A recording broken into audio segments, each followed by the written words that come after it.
Hey guys, welcome back to our YouTube channel Financeable. Today, in this video, let's learn about how to create an account online of Halifax Bank. So let's get started. At first, let's get into any browser and search for Halifax Bank account opening. And click on this first website over here. Now choose the type of account you want.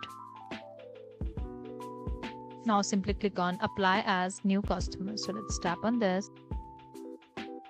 Now choose if you are an existing Halifax customer and choose the details here and if you have been in UK for more than 3 years. Now simply click on continue over here. Now we need to enter all of our details here.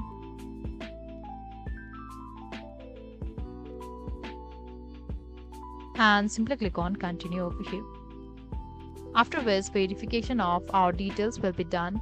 After which we get into next step, after which our account will finally be created. So this is all we can do to create an online account of Halifax Bank.